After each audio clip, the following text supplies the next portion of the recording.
Mic test, 1 2 1 2.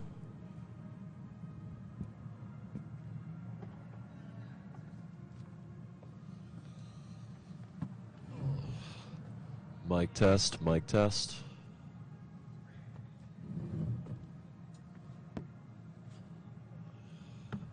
Mic test, mic test.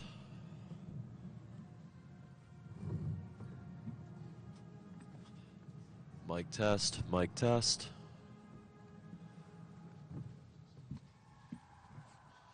Mic test, mic test.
2, hello fish. This is Jacques calling fish. Come in, fish. Hey. 2, 1, 2.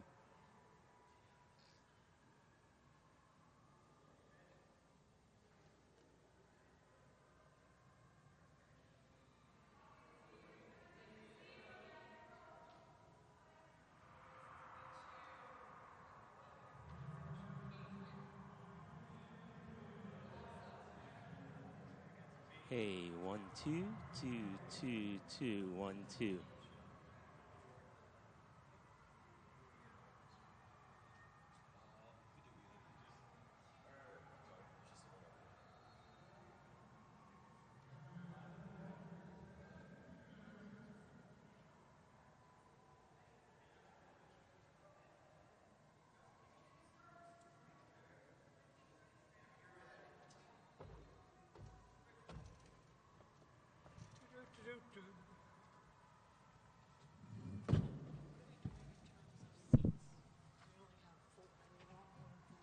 No, we're not putting everybody up here. So who is staying up here? Because I have the placard. I'm Jim. staying up.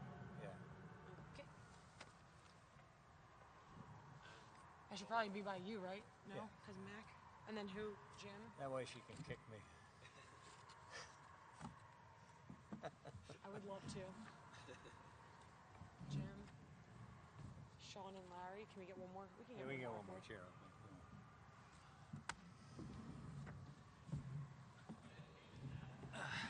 If we did get the one more chair, What'd you how say? did you want to do with the mics? I think we can just put them between. Last Rich time and I did a can press move. event up here was announced we were shutting down the tournament. Well, I wouldn't put that as your.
Rich Enzer, and I'm the Commissioner of the MAAC. I want to welcome you all here for today's press announcement. The format's going to be we'll all make a few opening remarks, and then we will open it up for questions. We are live on ESPN3, and there will be a mic for the questions and answer portion of the presser. So it's my pleasure today to announce that the MAAC has entered into an agreement with Jim Whale and Boardwalk Hall to extend the MAAC basketball championships for 24, 25, and 26 to this great facility. I'm very pleased to be able to announce this today. It was a long process, one that took a lot of work and effort by a lot of the team that's up here and others that are busy with the games. But we thought it was important to get out in front of it here today and talk about it because we're very proud to be in Atlantic City. It's such a great venue for us here in the Boardwalk Hall. I hear all the time from the teams as they get to the hotels how special it is for them, what a big-time championship experience it is, and have such great facilities and hotels. So I want to hand it over now to Jordan Confessore. Jordan is the Senior Associate Commissioner for Basketball at the MAAC.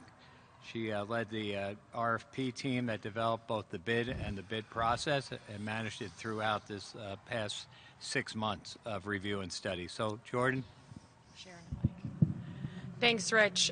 First off, I just want to give a few thank yous to Michelle Perry, who was our RFP consultant throughout the process, to Dr. Dolomo from Rider University, who was the chair of the committee, and the rest of the working group that we worked on this project. We spent a lot of time analyzing a lot of different facets of this event, whether it be the local community, previous exposure, and a lot of different things as we're going through this process. We've also gained student-athlete feedback, coaches' feedback, and through all this process, we've put together this RFP, which now we're happy to announce is going to be in Atlantic City. Throughout the process, we've talked about the continued support here in Atlantic City, and obviously that was a big factor going into this. So excited to be back, and thank you to everybody throughout the process who's been an integral part of coming back to this venue. Jordan's got a few things on her plate this week, running 2 championships here, and then we have the NCAAs next week at the MVP Arena in Albany. So the MAAC team is very busy, but I appreciate you coming, Jordan, and speaking to us a little bit. And for all your hard work on managing it, what wasn't the easiest process in the world, believe me. Anytime you have a committee of 8 people, 4 presidents, and managing that and gathering all the different inputs from the different elements of our membership, it was really a major accomplishment to get this all to fruition here today. Boardwalk Hall did meet all the bid specs that were set out in the requirements as developed by the RFP committee, which Jordan just referenced. That included the financials, the hotel arrangements, and all the support services we need here in the arena. So to talk about that a little bit, I want to introduce Jim McDonald from the Oakview Group, who's the GM of the Boardwalk Hall. Again, Jim, your team is a major contributor to this process, and we really appreciate all their work this week and for the next 3 years. Jim? Well, thank you, Rich and Jordan, and to you all out there, welcome to Jim Whale and Boardwalk Hall, in Atlantic City. We are really excited about the opportunity to continue this partnership with the MAAC, in 24, 25, and 26. And more importantly, put this to bed. As of late, this has been the big story where, the big story's happening on the other side of this curtain right now. But truthfully, while it's easy to sit up here, I do have to thank a bunch of people that contributed to that. First and foremost, the CRDA for their commitment to telling us, to go out there and to get that. Visit Atlantic City, Larry, Dan, the Atlantic City Sports Commission, who partners with us, St. Peter's, and Rider as the host institutions, and all the properties, restaurants, businesses, and community. It is a big deal, to have this in the destination. We will see people throughout the city, all week long. And really, that's the important part of that. It's driving people to Atlantic City, and put a smile on our faces. To the student athletes, I think, Rich and Jordan shared with me, it was overwhelming we got the support from the student athletes itself. The presidents, the administrators, they worked with us through this process. They've committed to Atlantic City. We all know what happened the last 3 years and maybe some of the hurdles and challenges and not even finishing a tournament brought.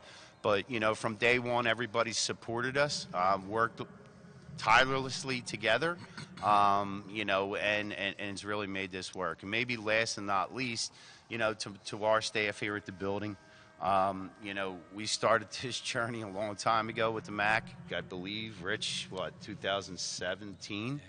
And each year we ramp up for the tournament. There's a lot of people that have been here since last Thursday when we hosted the wrestling championships for the state of New Jersey. So there's a lot of time and effort, a lot of people behind the scenes, and, it's important to thank them. For everybody out there, I would encourage you to come down to Atlantic City, make the trip. Whether you're an alumni, spectator, or just a collegiate basketball fan. This is a first-class Division I basketball tournament for both men and women. Tickets are available on boardwalkhall.com, and I encourage everybody to come out because, the action and happening on the other side of this curtain is amazing. Thanks, Jim. I appreciate that. One of the things that we heard a lot leading up and into this process was from the community. The community was concerned because they've had events here that have come and gone over the years and didn't commit to Atlantic City the way the MAAC is committing. And the fact that we're here renewing, I think, is a promise kept that if the city and the arena and all the other support agencies would provide us that support that we needed to run this championship in a first-class manner, that we would reward the arena with additional years on the championship. I get the shivers every time I'm in this section of the building because in March of 2020, I got up here to shut down a tournament for the first time in my career. I still get choked up about that. But in any case, I wanted to personally thank the city of Atlantic City for their support. We're going to have 1,000 school children here on Friday, having an opportunity to see the Division I women's basketball games going on, and hearing from Chris Williams, who will be giving a motivational speech to them. We're going to feed them lunch. We're going to have basketballs for them to take home. We are committed to this community. And the community needs these kind of events because it provides role models for the young people of the city. And many of them need that to see that there is another way, and through sports you can succeed. So we're very pleased that we've been able to keep our commitment to Atlantic City. I also want to thank the Casino Redevelopment Authority. I know right now we are hoping Sean can make it up, but he had a board meeting. But in any case, CRDA has kept with us too. And when we were here last year and we had the opportunity to sit down with them, we expressed the view that this will grow this event once we get out of COVID and have an opportunity to build some traction with fan bases, not only within the MAAC but within the region. So I want to again thank them for their assistance at the CRDA and the fact that we're able to provide this event to the city. And then, without hotels and a sports commission and that type of support that we get through Atlantic City, we would be hard-pressed to put this event on. We heard, again, as Jordan mentioned, from the student athletes a lot about how they feel that this is really a true championship experience for them. This is not some other championship. This is the MAAC. This is it being run in a first-class facility. It feels special.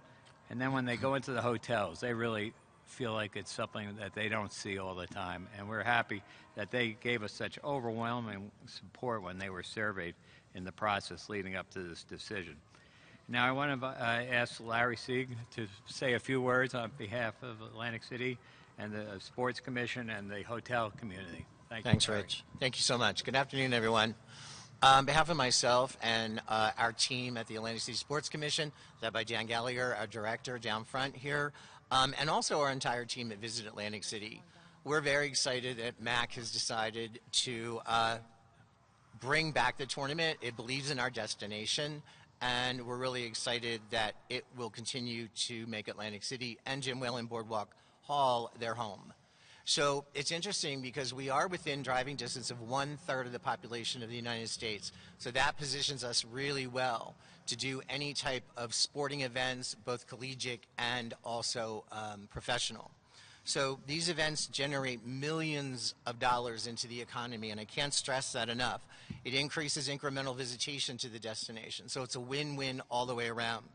So we truly appreciate their partnership, and we look forward to many, many more years of success. Thank you.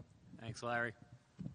And I hope to be down here occasionally as a fan in the future, as I am retiring in about 120 days. So we'll see. Who's counting? Who's counting? The staff's counting. But in any case, I want to introduce Don Harnum, the AD from Ryder. Don, if you'd stand up. Don is one of our co-hosts, and Rochelle Paul from St. Peter's University. Thank you both for your thank you. commitment to us. Rochelle also has a distinct honor of having once been a MAAC fellow early in her career, so she's run the full gamut from our staff all the way up to an AD job, and we're very proud of you, Rochelle. Don, we're not so proud of, but he's still a good guy. But in any case, so we'll open this up for question now. Any questions?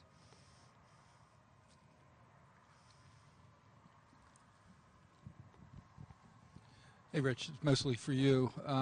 97.3 ESPN, South Jersey. Just want to thank you for the vision that you had in the beginning to come here in the first place. And now, knowing that we're going to be here for another 3 years, just want you to know that the surrounding area that we talk to on a daily basis, our fans, couldn't be more than happy that we're going to have the MAAC here for the next 3. And again, if it wasn't for your vision in the beginning, none of us would be here right now. So I just want to say thank you to you and your team. Thank you very much. I think most people know this. I grew up in Ocean County, but my first visit here was at the old Traymar Hotel when I was in high school doing some kind of civil service work. I don't know what it was, but yeah, I've known Atlantic City my whole life. And we've seen its ups and downs, and we think it's on the rise again. We see the investment coming into the community. We see the hotel development. We're down running an esports championship that doesn't quite get the publicity this does at the Showboat this week. And it looks great. I was down there last night checking it out. It's really special when we can bring all these different student-athlete groups and students, band, cheer, and dance. They're all situated down there as well. Our MAAC leadership, student leadership group, the MAAC will be meeting here on Friday and Saturday. So we bring them down to get the experience of being part of this, and I'll be meeting with them for a couple of days over at the Claridge. And, this is a full-blown event for the whole conference, not just the basketball, though it's obviously the centerpiece. But thank you for that. Hey, Mark, Rich, you don't have anything to add, do you? nothing at all. Mark Singulace from the Albany Times Union. Rich, how important was neutrality to the membership and keeping a neutral court for this event? Well, I wasn't part of the RFP process. I think Or Jordan. Yeah, but I will say that while it wasn't part of the bid specs, the neutrality, it just didn't make it in there as a priority. It was, I think, an undercurrent that came to the top as the coaches and student athletes started reviewing the proposals. And so it became important again as we got further into the process. When the presidents and the committee sat down and drafted it, I think it just kind of got lost in the shuffle over some of the other priorities, a destination site, first-class hotels, first-class arena, the financial support we're looking for. Those kind of took a precedent over neutrality, but once the coaches and the athletes took a look at it, they wanted 22 teams in a neutral site in a destination city. And that came very clear in all the feedback we got from those groups. And, at least 10 of the 11 men's coaches thought that. But in any case, it was well stated by the group. I don't know, Jordan, you want to add anything to that? I don't think so. No, I was going to say I agree with everything Rich said. I think there was a lot of conversations, again, from the student athletes, from the coaches, from a lot of different groups within the conference, and that made it very clear some of the priorities. And again, there was this discussion about neutrality, but that wasn't a part of the actual RFP process, but it was definitely a conversation in all of the rooms that we were in. Can you say what the vote tally, the breakdown was among the presidents? How many voted for Atlantic City? How many voted for Albany? Yeah, the vote was 8-3. It wasn't. We didn't vote for other cities. The motion that came to the presidents was out of the executive committee, which had voted to support the Atlantic City bid on the recommendation of our Committee on Athletic Administration, which is our ADs and SWAs. So it really went right up our governance structure. So it was presented to the presidents as the motion from the other committees that we come to Atlantic City, and that was an 8-3 vote for Atlantic City. But we didn't vote individually each site.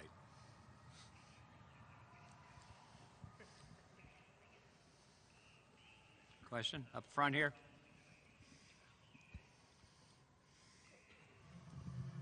Hi, this is more for Jim. I'm Patrick from the personal accident I mentioned before.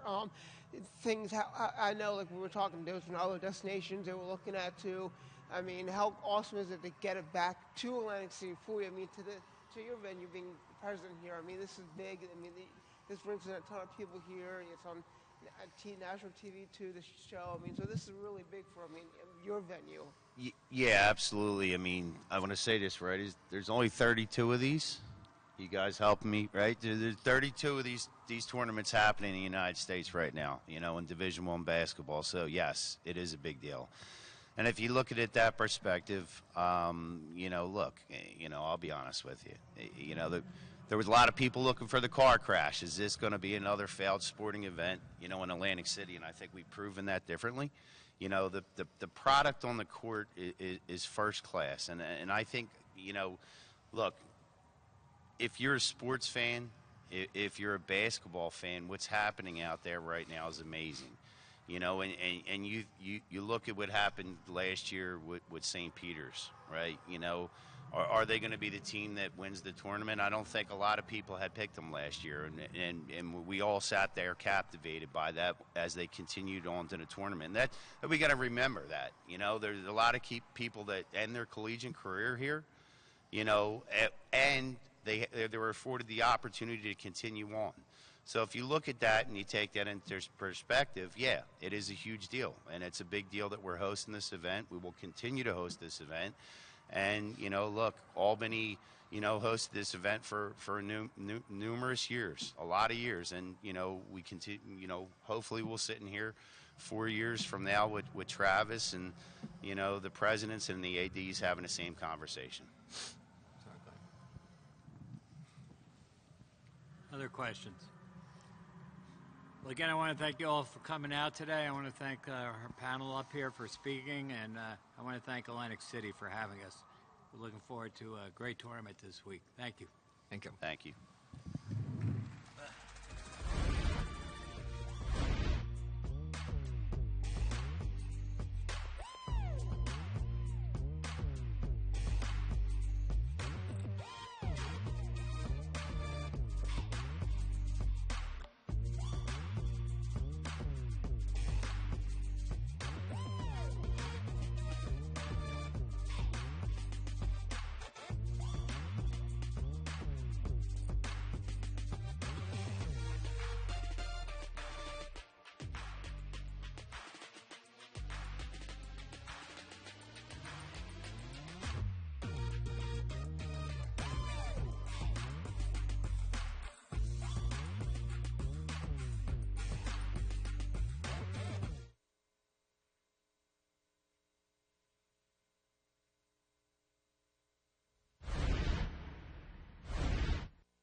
Okay, welcome to Game 2.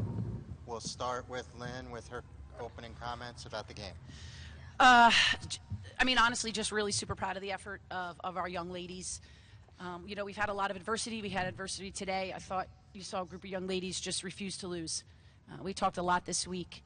In March, everybody wants to win. And everybody says, oh, well, whoever wants to win more wins. It's not about that. It's about who refuses to lose. And these three young ladies today refuse to lose because they want to keep on playing together. And this is a special group. Proud of their effort. You know, being able to play Marist for a third time is tough. And just playing them in overtime, our game up there was just as close. We knew the type of battle we were in for today, and I thought we responded very well. Okay, we'll go for questions for the players first. Michaela, you were up 10 late in that third quarter, and Marist calls a timeout and switches to that aggressive full-court press, and all of a sudden they fight their way back in the game. Why was that so difficult to adjust to, and what was your response to that, I guess? I think we knew it was coming, but it was just more like the mental preparation behind of like knowing we could break it and knowing like we could. Sorry. But just like the mental preparation of like knowing we could break it, and I feel like once we broke it a few times, we were like, oh yeah, we can do this. Where we kind of got scared a little bit, but then coach like calmed us down and was like, no, like we can do this, and then I think that really helped us from there on out. Amanda, could you talk about sort of that adjustment, that run of all layups after they tied it up at 46? I don't know. Everybody knows, I think, that I like to play a fast pace. So, like, presses, like, once we're good, like, I think presses are easy to beat. So once we did that, break that, we know we're going to get easy looks with plus, like 2-on-1, 3-on-2. So I think we definitely took advantage of that, like people taking it by themselves, easy dishes to Vic, and I think we did that really well when we needed to. And Vic, I wanted to ask you about obviously starting next to Soup today. What was it like getting to start next to her, and was it any different playing off of her than Rafi? It was a lot of fun. I think that our post group is really close, so all of us are ready to go with each other. It could be any combination, and we're ready to go. So I was excited for her to get the start, and she played really well today, so it was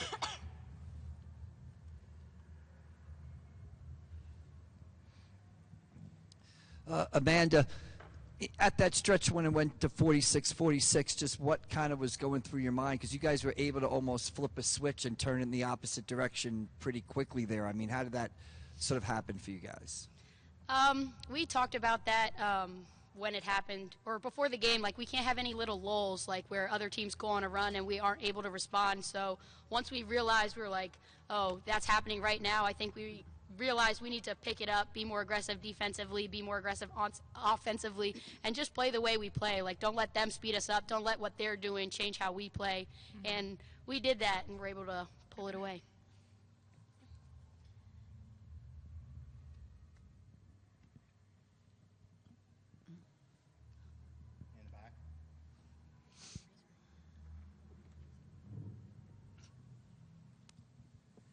Amanda, you talked about an enjoyment of playing against presses. What do you think of Niagara's press?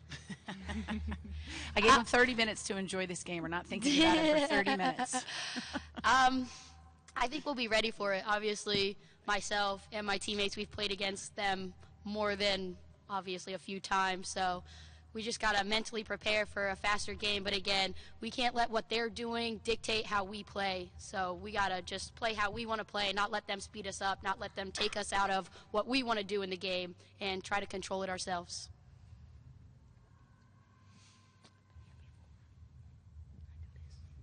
Lynn, could you please talk about Brian's career at Marist before we go on to the Niagara game? That might take me a while to summarize Brian's whole career. I mean, I talked to Brian before the game, obviously, and we just saw him on Saturday. And I said to him before the game, I said, no matter what happens, you know, this is our last go-around. And I think of all the coaches that are in the MAAC right now, I've probably gone against him the most. And, you know, he's a special guy. He's very genuine. He's the type of person that cares about our game, cares about coaches, cares about players.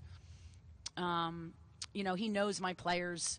He knows, you know, he'll always tell me, I like that one, Lynn, I like that one. But he's he's just so invested in our game and so invested in the MAAC and so invested in Marist. It's been an absolute honor to coach against him. He's the standard in the MAAC. He has been the standard in the MAAC for a very long time. Anytime you hang 10 banners and hang them consecutively, that's pretty special. And I'm going to miss him, to be really honest with you. He's someone that'll just call you out of the blue, and I look at the phone and I see Brian's name and I'm like, okay, do I have a half an hour? Yes, I do. Let me talk to Brian, because it's going to be a half hour, and it's going to be, hey, what's going on and how are you? And he cares about people, and it's going to be different not to see him, down at the end of the bench there. But I know I'm going to strive, and I think I can talk for most coaches in the MAAC. We're going to strive to reach his level as we move forward. And when the game was tied, all of a sudden you were able to flip the switch. What happened leading into their run, and how did you regroup? Well, I think leading into their run, we came out of that timeout with that minute and a half left, and we knew what was coming. We talked about our press breaker. We talked about that. We got a little too fast. I mean, we just, we've been in that situation before this season, obviously, probably too many times. But there wasn't any panic in our huddle. There wasn't any fear. I mean, I know Mick said we got a little scared. I think on some possessions we rushed. But when you sit in a huddle as a coach and you look at your players, and we're very big on eye contact, and you make contact with all 5 of your players in the huddle after you tell them what we need and how we're going to step out of this huddle, and all 5 people are locked on you and they're locked on each other, then I don't worry about that stuff. And quite honestly, that wasn't early in the season for us, but this last month or so, we've been able to really connect with one another on the court. This is probably one of the closest teams I've coached in my 16 years. But on the court, we needed better connection. And, if you go through the month of February and you go through these last, 8, 9, 10 games, it's obvious why we started to have more success. We've had better connections on the court. As a coach, it's my job to make sure that I put them in the most successful situations, play to their strengths, try and hide some weaknesses. I think we've done a better job of that. And these young ladies, they stick together, and they're tough, and they're tough. And you have to be tough to play in the MAAC because it's a grind it out. Every night you've got to show up and be ready to play. And they know what's ahead of us, and we're very happy, and I think we've earned our place tomorrow, and we'll be ready for it. Well, ladies, you have 24 hours and exactly 30 minutes. 30 minutes, that's it. To get ready, and we'll see you tomorrow afternoon. Thank you, appreciate it. Thank you.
Okay, we'll start with you, Brian, on your discussion about the game statement.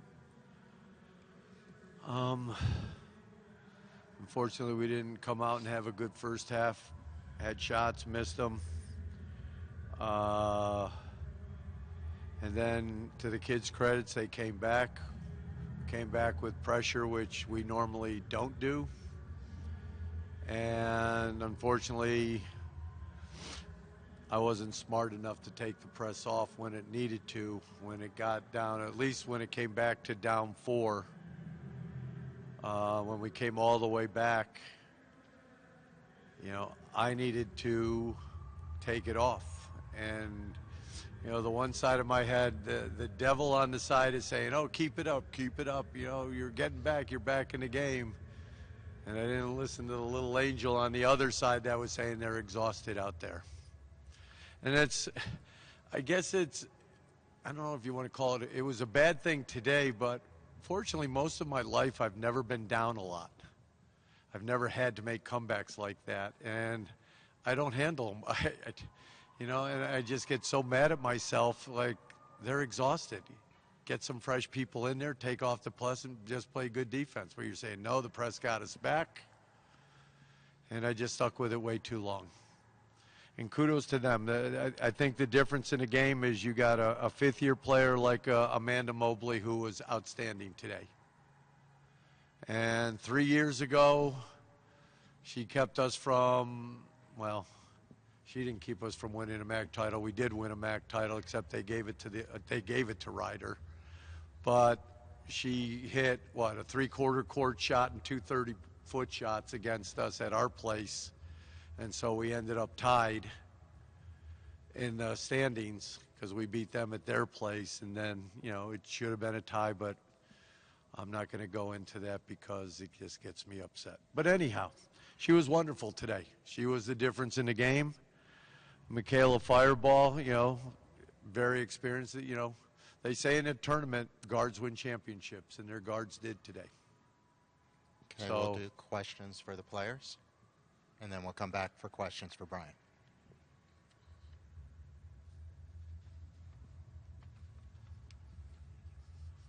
This one's for Zaria. It was a tough first half. What went wrong for you guys, you think, over that first 20 minutes, and how do you think you guys responded to in the second half? I just think we weren't making shots. It was we were going through our offense, we were running our plays, we were getting good looks, sometimes bad looks, but even when we got the bad looks, they were kind of rushed, so we didn't get shots that were taking time away from them. They didn't really have to play a full possession of defense a lot of times because we were just kind of chucking it up.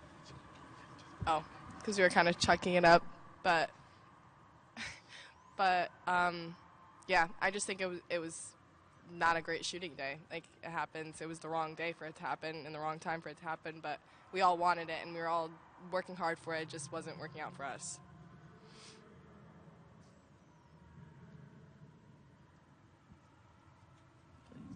And then Katie, I know it's not the end to the season that you guys want, but you got some valuable minutes in the last few games of the season. How do you think that experience is going to help you going into next year? It was definitely a great experience, but I wouldn't have been able to do any of it without my teammates or Coach Georges or any of the coaches. They gave me an opportunity, but once again, the passes from Key, I wouldn't be able to make those shots without those passes, or the rebounds from Zaria. We gotta get to work and come back ready for next year. For the players, could you each comment about what Brian means to you as he enters retirement? I think the biggest testament is the fact that we all just came from being in there, bawling our eyes out. Every single player was in there, at least, shedding a tear, because we just know how impactful he's been. Yeah, he's just a really great coach and a really great guy, and, we're going to miss him. I can't.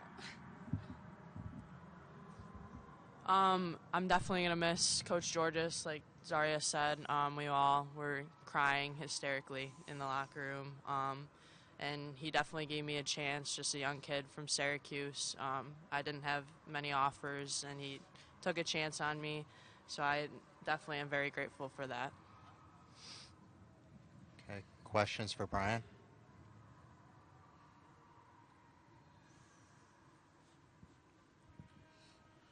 Brian, the players said they were bawling their eyes out. How are you handling it emotionally after the game? Much better than I thought I'd do it. There's a few moments where you say certain things and, you know, I mean, I was much better than I thought. I actually patted myself on the back when I walked out that I was in a little bit better shape. You know, usually I get emotional when I talk about Aaron. You know, when I talk about Kendall as a fifth-year person who's been here for 5 years and stuff. And just, you know, these guys have been my family. The Maris group and the Lords group, they've all been my family. I've never had the fortune to be married or have kids, and these guys have been my kids.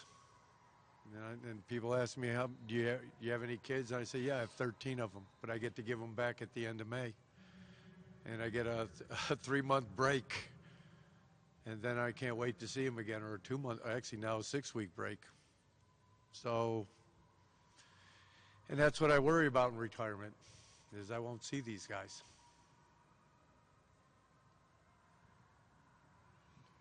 Brian, can you talk about what you've meant to the MAAC with the level of play, the championships, the NCAA tournament runs, the Coach of the Years? Do you think you've established a precedence for excellence in the league? I don't know. I can't talk about myself that way. I've done well. There was a guy, and I can't think of his name. He was an old Western guy where he would say, I'm good as some and better than most. And it's kind of the way I felt. I think I've done a good job. I've worked hard at it. But I've had great players. And again, my system is not easy. And the one thing that I do know, and I'm a lot like my dad was. We used to call my dad Attila the Hun. He was so tough on us, and I needed it. I was heading down the wrong path at home. Like I said at my thing, I was a street angel and a house devil. And you know, my parents were great with me, but as he got older, when we moved from Syracuse to Cleveland, everybody thinks I'm from Cleveland. I never lived in Cleveland except for about 3 months. When he moved with GE to the light division over there, and my sister had to leave, my youngest sister had to leave her sophomore year in high school. My God, did he mellow. And I did the exact same thing. And I hate to say it, but part of it, and especially this year and last year, part of it with the new NCAA rules, I was so worried about people leaving us because I can be a pain in the rear. These guys can testify to that. But I wasn't tough enough so that, you know, I would get a better response. I've always pushed people enough to where if they can get this much, even though it's not the highest level, it's better than if I didn't push them as much. But I was so worried that Aaron would not have certain people. And I remember talking to Zara, and she said, no, I'm fine. I'm going to be here. And I just, you know, because we lost other people, you know, and I won't mention names and stuff, but I just wanted the people that need to be here, and hopefully they all will. But I think it affected me as a coach. But, you know, if I set a standard for somebody, I guess that's nice. But I have my own set of standards for the program and stuff, and Aaron will carry that out.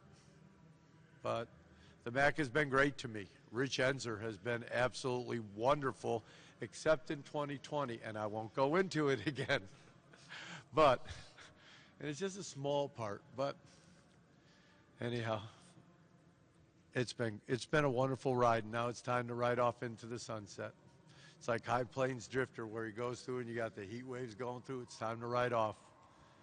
And I think the program's in pretty good shape going, moving forward. Well, Brian, 463 and 203, 13 regular season championships, 11 tournament titles, Coach of the Year 8 times. Congratulations. Thank you. Thank you. And thank you guys for you guys are the ones that do it. For coming up here after a difficult loss is not easy, but we congratulate you on an outstanding season. Thank you.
Hey, 2, 2. 2, 2, 1, 2, 2. 2, 2, 2, 2. Hey, 1, 2, 2. 1, 2, 2, 2, 2. 1, 2. 2. Hey, 2. 1, 2. Okay. Hey.